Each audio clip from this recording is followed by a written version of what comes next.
Hello friends, and welcome back to Farmyard Care. Last spring, I dragged 8 heavy 50-pound bags of chicken feed from my car to the coop. By the time I finished, my shoulders were tight, my back was aching, and for 2 days my body kept reminding me that this was not a system I wanted to depend on forever. And maybe you know that feeling too.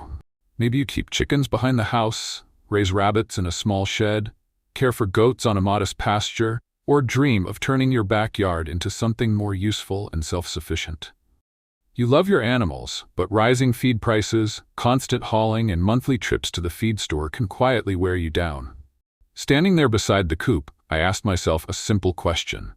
Did our grandparents really do it this way? And the answer is no.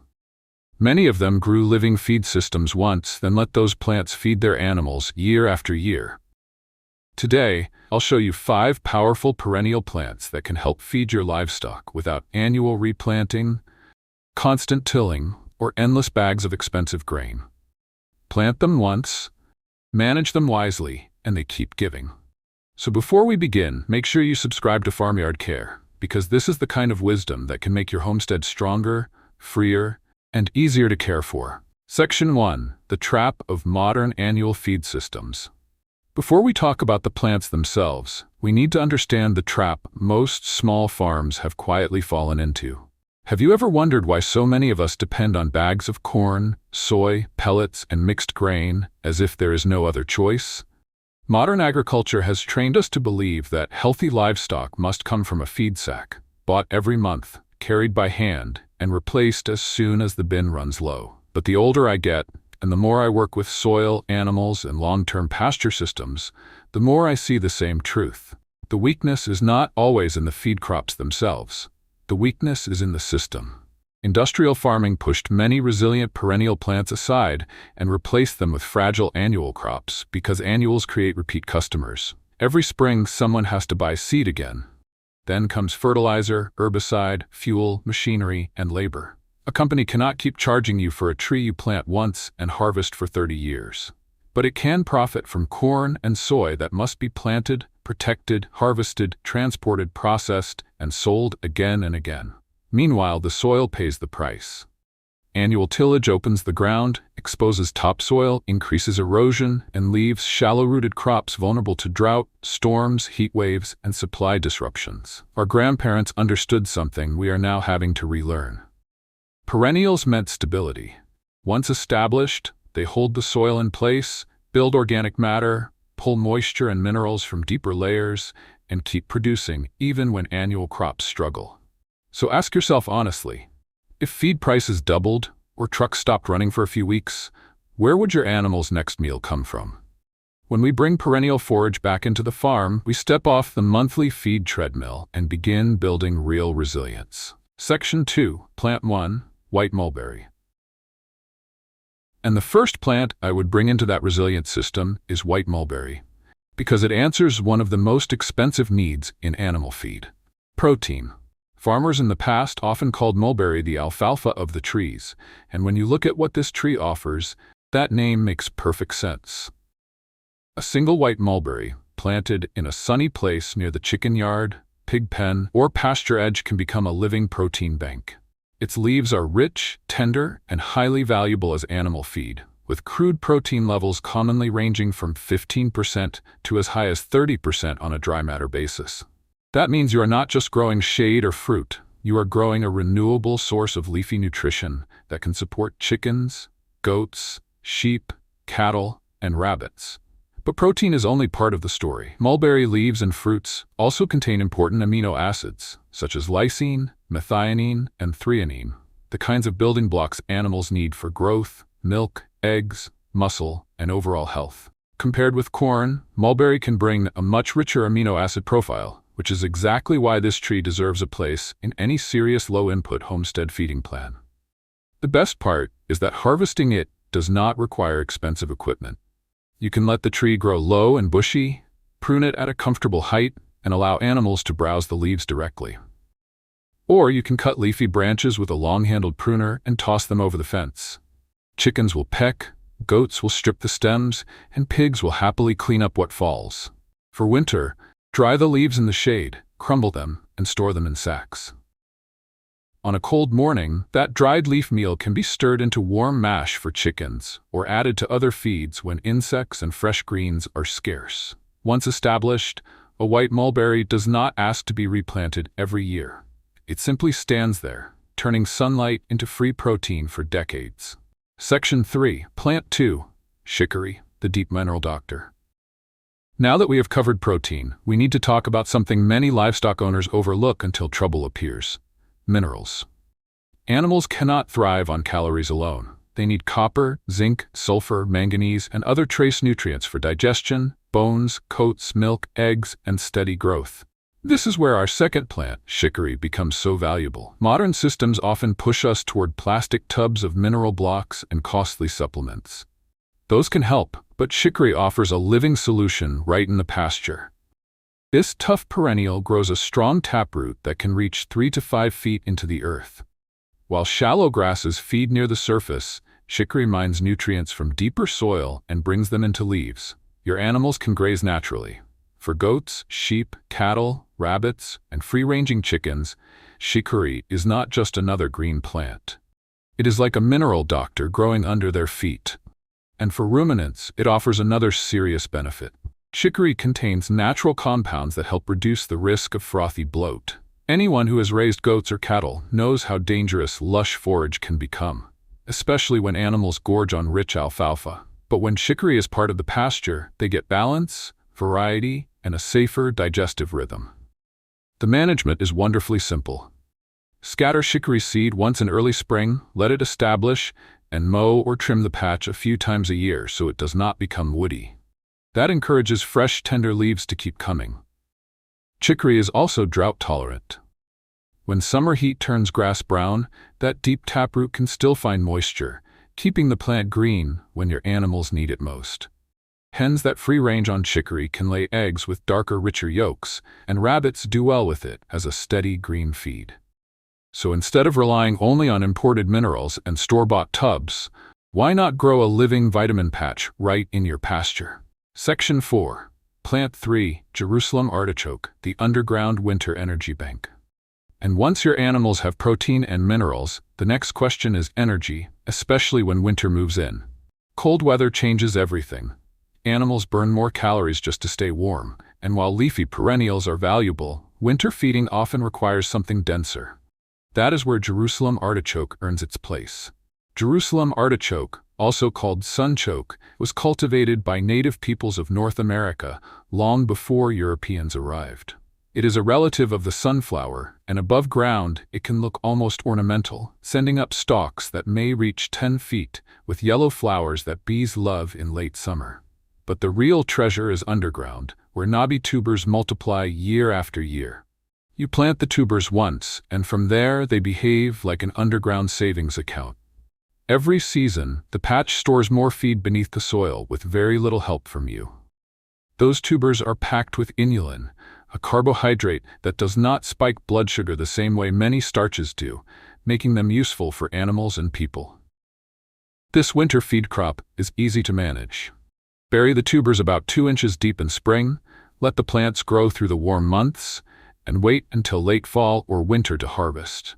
A single plant can produce 2 to 6 pounds of tubers in one season. And here is the secret many growers miss. After a hard frost, the tubers become sweeter because some inulin converts into fructose. You do not need to harvest them all at once. Leave them in the cold ground and the soil becomes a natural refrigerator. Dig only what you need. Pigs will root them out themselves, chickens will peck chopped pieces eagerly, and rabbits enjoy them grated into their feed. The strong roots also help break up compacted soil, heavy clay. So this crop does more than provide winter calories. It improves the ground while building a reliable energy bank for your animals. Section 5. Plant 4. Perennial Kale, the unstoppable winter green.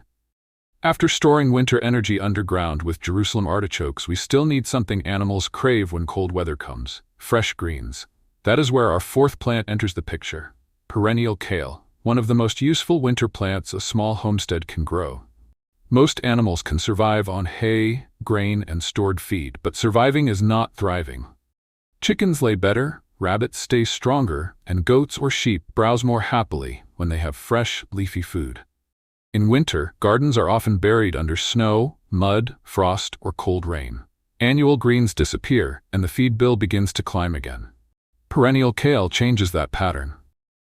Unlike annual kale, which gives you one season and then fades, perennial kale, also known as Dobbinton's kale or cottage kale, can live for 5 years or longer.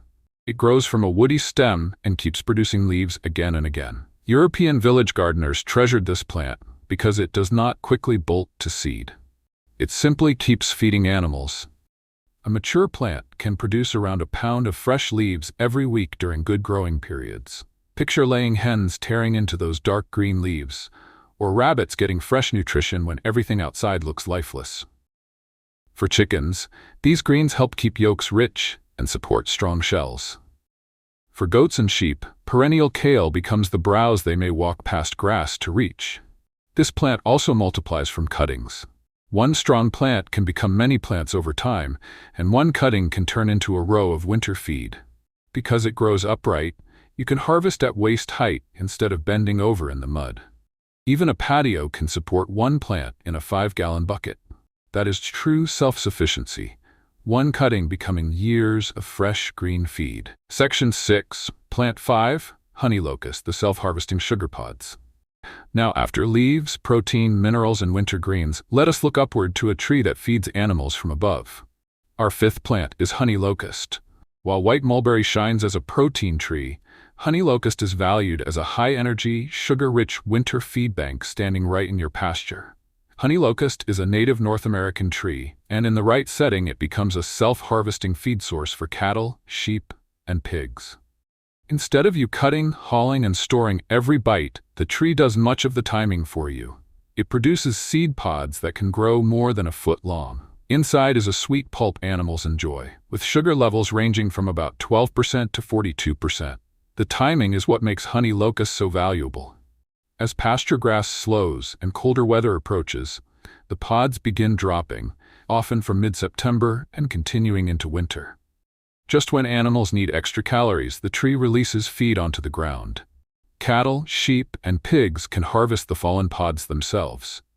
Some mature trees can yield up to 400 kilograms of pods in one season. Honey Locust also fits beautifully into silvopasture, the practice of growing useful trees inside grazing land. Many trees cast dense shade that weakens grass underneath. But Honey Locust has a light, open canopy.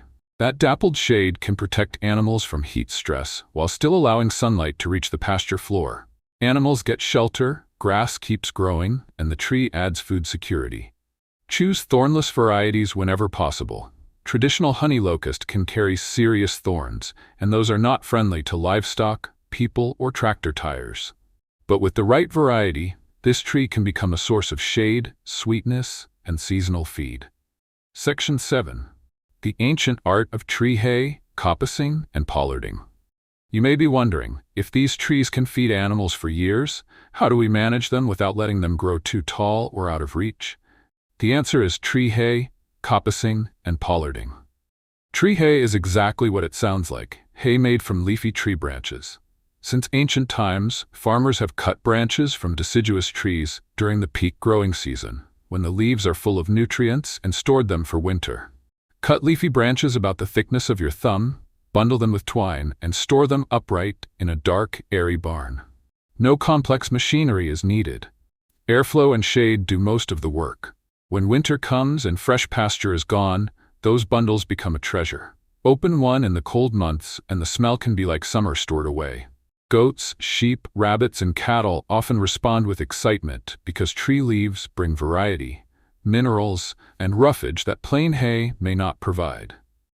To keep trees producing young growth, farmers use coppicing and pollarding. Coppicing means cutting a tree close to the base during winter dormancy, which encourages strong shoots to grow from the stump.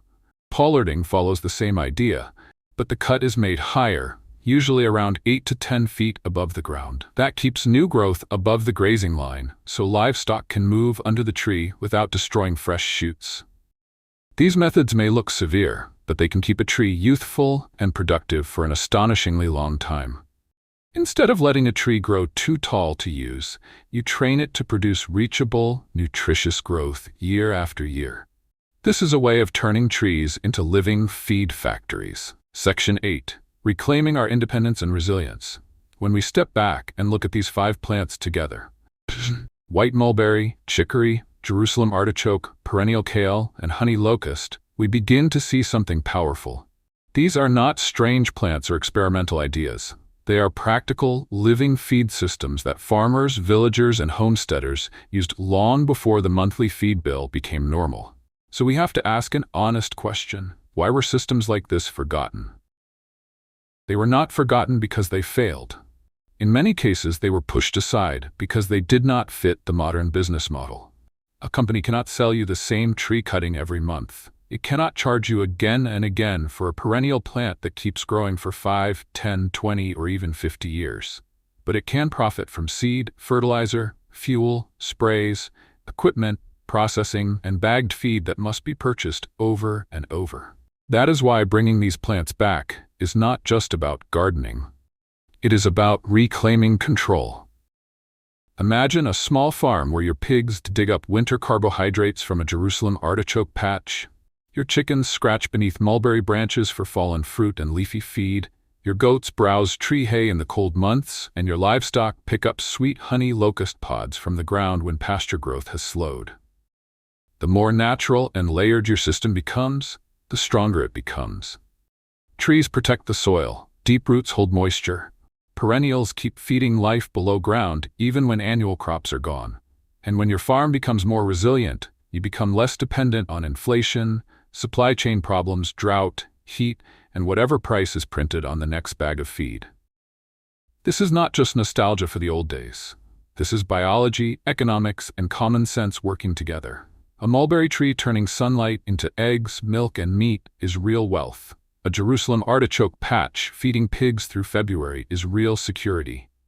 A pasture with chicory, tree hay, perennial kale, and honey locust is more than a field. It is a living pantry for your animals. You do not need hundreds of acres to begin. You do not need expensive machinery, a perfect barn, or a younger back. You only need the right knowledge, a little patience, and the willingness to plant something once that can keep feeding your animals for years. So here is my challenge for you. Choose just one plant from this list and start there. Find a sunny corner for a white mulberry. Scatter chicory into a tired pasture. Bury a few Jerusalem artichoke tubers next spring. Tuck perennial kale near the garden fence. Or plant a thornless honey locust where it can one day offer shade, pods, and long-term value. Start small, but start with purpose. Because one plant can become a patch. One cutting can become a row. One tree can become a feeding station your animals return to year after year. And little by little, these forgotten systems can bring health back to your soil, strength back to your animals, and freedom back to your farm. Now I would love to hear from you. Which of these 5 perennials would you try first? Have you ever grown tree hay, perennial kale, mulberry, chicory, Jerusalem artichoke, or honey locust for your animals? Share your experience in the comments, because the Farmyard Care community learns best when we learn from one another. And if you found this helpful, please hit the like button and subscribe to Farmyard Care for more practical plant and animal wisdom. Thank you so much for spending this time with me today. Keep planting for the future, keep building a stronger homestead, and I will see you in the next video.